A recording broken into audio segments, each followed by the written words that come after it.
दर्शकों, आपका हमारे चैनल जीवन दिग्दर्शन पर स्वागत है। आज मैं एक विवाद के विषय में बात करने जा रहा हूं, जो विवाद तूल पकड़ कर और तेज होता चला जा रहा है, रुकने का नाम ही नहीं ले रहा। शुरुआत स्वामी प्रसाद मौर्य ने किया और अंत आज तक किसी को मिला नहीं।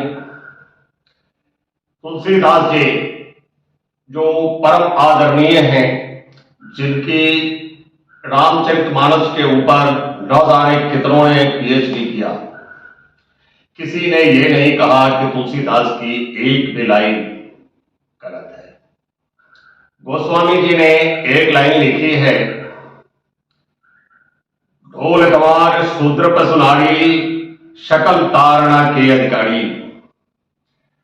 अब इस लाइन पर इतना विवाद तूल पकड़ रखा है कि ये थमने का नाम ही नहीं ले रहा है। और असलियत यह है कि कोई भी महापुरुष किसी भी समाज के लिए कभी एक शब्द भी गलत ना बोलता है, ना गलत लिख कर जाता है। लिखने की तो बात ही भूल जाए, वह गलत ना सोचता है, ना ही गलत कभी बोलता है। तभी तो तुलसीदास को गोस्वामी तुलसीदास भी कहा जाता है, संत शिरोमणि भी कहा जाता है। उनके इस रामचरितमानस पर साक्षात देवाधिदेव महादेव ने सिग्नेचर किया था। उनके इस ग्रंथ की परीक्षा हुई थी। दर्शकों, बहुत दिनों से ये विवाद चला आ रहा है और हमारे धर्माचार्यों में से कुछ धर्माचार्यों ने यहां तक कह दिया कि रामचरितमानस में संशोधन की जरूरत है। ये कोई संविधान नहीं है कि जब मर्जी तब संशोधन कर लो। कोई भी महापुरुष जब वाणी बोलता है तो उस वाणी की बोलने की कोई न कोई कारण होती है, और उस वाणी को समझने की कला हमने नहीं है, इसका मतलब वह महापुरुष गलत नहीं है। आइए हम आज आपको बताते हैं कि ढोल गवार शूद्र पर सुनारी, सकल तारणा के अधिकारी। इसमें तारणा शब्द का अर्थ क्या है? इस तारणा शब्द पर ही सारा विवाद टिका हुआ है, क्योंकि तारणा शब्द का अर्थ लोग गलत अर्थों में लगा रहे। हमने अपने जीवन में बहुत सारे शब्द देखे हैं जिनके अनेक अर्थ होते हैं, और एक अर्थ से दूसरे अर्थ का कोई तालमेल नहीं होता है। जैसे कनक कनक ते 100 गुणा, मादकता दिगाय, एक खाई बहुरात है, एक पाई बहुरात। कनक मतलब धतूरा होता है और कनक मतलब सोना होता है। हरियाणा में चले जाइए तो कनक मतलब गेहूं होता है। बताइए, एक ही शब्द कनक, हम तो 3 अर्थ जानते हैं, चौथा हमें पता नहीं। विद्वानों के पास में और भी कनक के अर्थ होंगे, लेकिन आप बताइए कि गेहूं और धतूरा में क्या संबंध है, धतूरा और सोना में क्या संबंध है, सोना और गेहूं में क्या संबंध है। एक आकाश की बात करता है तो दूसरा पाताल की बात करता है। इसलिए शब्दों का सही अर्थ सही जगह पर जो लगाता है, वही महापुरुषों की वाणी समझ पाता है। आपने कभी देखा होगा कि बीना की तार को धीरे धीरे टाइट कर बजा बजा करके साज वाला देखता है, बाजे वाला देखता है, बीना बजाने का कलाकार देखता है कि सही सुर निकल रहा है या नहीं। अब बीना की तारों को ठीक तरीके से टाइट करने पर वह अच्छा स्वर निकालता है। स्वर मिलान की इस क्रिया का नाम है तारना। क्योंकि बीना की तारों के लिए यह प्रयोग हुआ, इसीलिए इसका नाम है तारों को टाइट करना, तारना। आपने कभी देखा होगा, हम सीधे इस चौपाई पे आते हैं। कोई बोलता है कि समुद्र ने बोला, कोई बोलता है राम ने नहीं बोला, कोई बोलता है गोस्वामी जी ने इस संदर्भ में लिखा, उस संदर्भ में लिखा। किसी संदर्भ में कोई भी महापुरुष एक शब्द गलत नहीं बोलता। अब आइए, ढोलक बजाने वाले को आपने गौर से देखा होगा कि ढोलक बजाने वाला वो एक रिंग सी होती है, उसे खींच खींच कर ढोलक की डोरी को टाइट कर बार बार तबले पर बजा बजा कर देखता है कि स्वर अच्छा निकल रहा या नहीं। जब तक ढोलक के स्वर मिलान उस रिंग को खींचकर उस रस्सी को टाइट कर नहीं ठीक किया जाएगा, तब तक ढोलक बजाने वाले को भी मजा नहीं आएगा और ढोलक की ध्वनि सुनने वाले को भी मजा नहीं आएगा।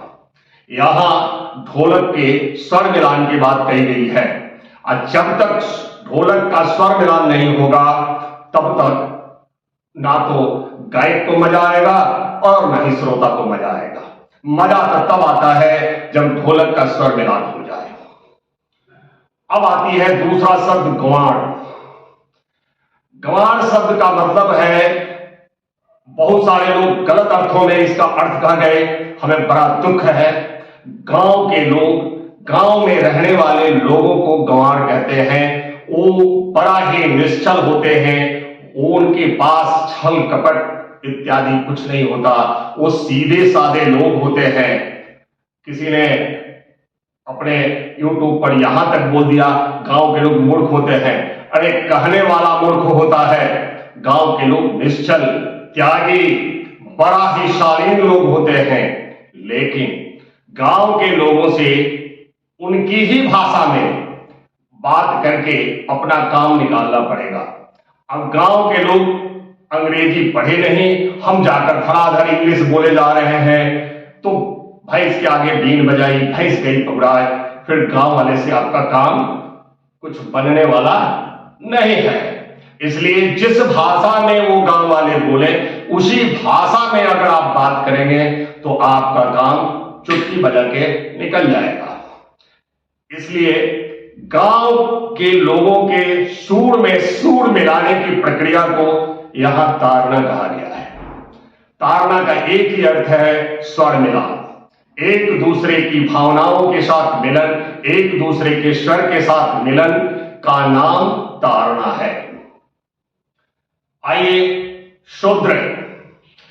अब वैदिक युग में कभी शूद्र शब्द का प्रयोग नहीं हुआ है। वैदिक युग में चौथे वर्ण के रूप में सेवक लोग माने जाते थे, नौकरी पेशा वाले माने जाते हैं। और जो लोग भी नौकरी करते थे वो शूद्र की श्रेणी में आते थे। लोग कहते हैं कि दलित को शूद्र कहा गया, नहीं। दलितों में आपको मालूम होगा पूरा नंद वंश दलितों का शासक था, और नंद वंश का शासनकाल दलितों का शासनकाल था।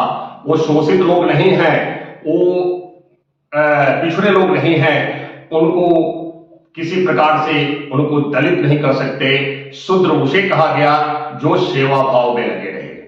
सेवक को, नौकरी पेशा वाले को शूद्र कहते हैं। और नौकरी करने वाले इंसान का उसके स्वामी से स्वर में स्वर अगर मिलन रहेगा, स्वामी और सेवक का तादात्म्य अगर ठीक से बैठेगा, एक दूसरे का मन मिला रहेगा, तो सेवक की सेवा चलती रहेगी, नौकरी चलती रहेगी और स्वामी का कार्य भी होता रहेगा।